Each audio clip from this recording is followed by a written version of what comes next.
Assalamualaikum warahmatullahi wabarakatuh. Perkenalkan saya Vini Lovita dengan NIM 210041101. Kali ini saya akan menjelaskan materi tentang konsep administrasi, pendidik dan tenaga kependidikan. Untuk materi yang pertama yaitu pengertian pendidik dan tenaga kependidikan. Pendidik merupakan tenaga profesional yang merancang kegiatan pembelajaran, melaksanakan, menilai hasil, membimbing, serta mengabdi kepada masyarakat. Sedangkan tenaga pendidik meliputi kepala sekolah, pengawas satuan, kependidikan, tenaga administrasi, tenaga keperpustakaan, laboratorium, teknisi, pengelola kelompok belajar, pamong belajar, dan tenaga kebersihan. Kesimpulannya yaitu, administrasi pendidikan dan tenaga kependidikan merupakan bidang yang berkaitan dengan manajemen dan pengelolaan sistem pendidikan. Proses dalam administrasi PTK yang pertama yaitu perencanaan. Sebelum adanya pengumuman dari dibukanya lowongan pekerjaan bagi PTK, maka sebelumnya ada perencanaan yang matang dari lembaga yang membutuhkan PTK. Suatu kegiatan yang harus direncanakan terlebih dahulu baru dilakukan kegiatan tersebut. Proses yang kedua yaitu pengadaan. Pengadaan tenaga personil adalah suatu proses kegiatan untuk mengisi informasi yang kosong. Pengadaan tenaga kependidikan yang diselenggarakan dengan langkah-langkah berikut. Yang pertama, adanya pengumuman, adanya informasi baru, pendaftaran, seleksi atau penyaringan, dan tahap terakhir pengumuman. Proses yang ketiga yaitu penempatan. Dalam konteks penempatan ini, adanya mutasi atau perpindahan pegawai dari satu daerah ke daerah lain atau dari satu bidang kerja ke bidang kerja lain yang dilakukan dengan memperhatikan kebutuhan. Kebutuhan tersebut dapat berkenaan dengan kebutuhan kualitas maupun kuantitas. Mutasi atau perpindahan di kalangan tenaga kependidikan dapat menjadi alternatif untuk mengembangkan sebuah organisasi.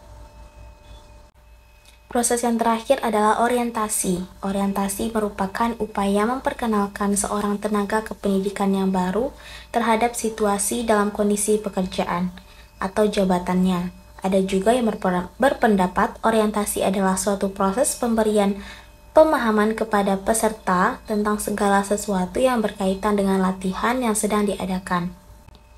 Materi selanjutnya tentang kesejahteraan PTK. Yang pertama ada gaji. Di dalam Peraturan Pemerintah Republik Indonesia Nomor 25 Tahun 2011 tentang perubahan ke-12 Peraturan Pemerintah Nomor 7 Tahun 1977 tentang Peraturan Gaji Pegawai Negeri Sipil pada Bab 2 Pasal 4 dinyatakan bahwa PNS termasuk guru PNS diberi gaji pokok berdasarkan golongan dan ruang yang ditetapkan untuk pangkat tersebut. Yang kedua, adanya tunjangan. Tunjangan profesi tersebut dialokasikan dalam anggaran pendapatan dan belanja negara atau APBN dan atau anggaran pendapatan belanja daerah atau APBD. Hal ini dinyatakan dalam pasal 16 ayat 2 dan 3 Undang-Undang Nomor 14 Tahun 2005 tentang guru dan dosen, tetapi boleh juga dialokasikan dalam APBD. Yang ketiga, penghargaan. Tujuan diberikan penghargaan adalah untuk meningkatkan mutu pendidikan ke arah yang lebih baik. Selanjutnya yaitu cuti PTK. Yang pertama, cuti tahunan. Cuti tahunan merupakan hak dari PNS atau CPNS yang telah bekerja secara terus-menerus selama sepanjang tahun. Selama cuti tahunan ini PNS mendapatkan TPKPN. Yang kedua, cuti besar. Cuti besar merupakan hak dari PNS yang telah bekerja selama kurang lebih 6 tahun. Jika PNS mengambil jatah dalam cuti besar ini, maka ia tidak berhak lagi mengambil cuti pada cuti tahunan dalam 1 tahun yang sama. Yang ketiga, cuti sakit. Cuti sakit ini hanya untuk PNS yang menderita sakit lebih dari 2 hari dan ia harus melampirkan surat keterangan dari dokter. Yang keempat, adanya cuti bersalin. Cuti bersalin ini tertuju pada PNS perempuan yang melahirkan anak, baik anak pertama, kedua, maupun ketiga. Yang kelima, cuti karena hal penting. Selanjutnya, pembinaan dan pengembangan PTK. Yang pertama, analisis kerja, yaitu membandingkan antara kerja kenyataan dari PTK dengan standar yang sudah ditetapkan, apakah kinerja PTK tersebut sesuai dengan standar kinerja yang sudah ditetapkan. Yang kedua, adanya analisis kebutuhan, yaitu muncul dari analisis kerja yang bertujuan mengembangkan PTK. Dan yang ketiga, ada analisis sumber daya yang dilakukan untuk mengembangkan SDM tenaga pendidik dan kependidikan. Adalah kajian mengenai SDM dimulai dari jumlah tenaga pendidik dan kependidikan, serta pihak-pihak yang terkait di dalamnya, biaya untuk mengembangkan tenaga pendidik atau kependidikan. Dikarenakan biaya merupakan hal yang sangat mempengaruhi. Kenaikan pangkat PTK. Yang pertama, kenaikan pangkat reguler yang diberikan kepada pegawai yang telah memenuhi persyaratan pada jabatan yang diembannya. Yang kedua, kenaikan pangkat pilihan bagi pegawai yang mengemban jabatan struktural dan batas jangka pangkat yang ditentukan.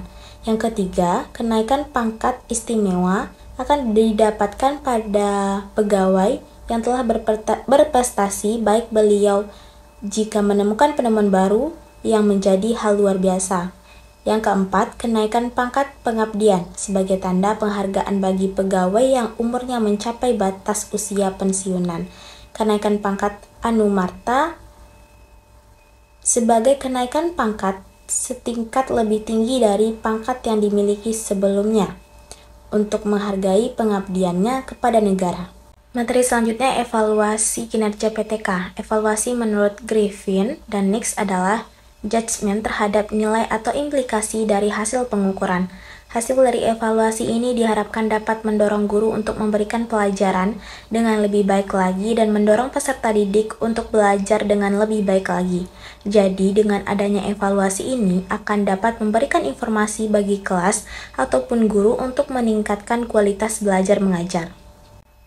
Peran guru dalam administrasi PTK. Peran guru dalam administrasi pendidik dan tenaga kependidikan sebagai berikut. Yang pertama, membuat buku induk pegawai. Yang kedua, menyiapkan kenaikan pangkat pegawai negeri, penjabat, kerpek, cuti, dan lain-lain. Yang ketiga, membuat investasi semua file pegawai. Yang keempat, membuat laporan rutin kepegawaian baik harian, mingguan, bulanan sampai dengan tahunan. Dan yang terakhir, membuat laporan data sekolah dan pegawai. Baiklah, hanya itu materi yang dapat saya jelaskan pada presentasi kali ini. Semoga bermanfaat. Saya akhiri dengan Assalamualaikum warahmatullahi wabarakatuh.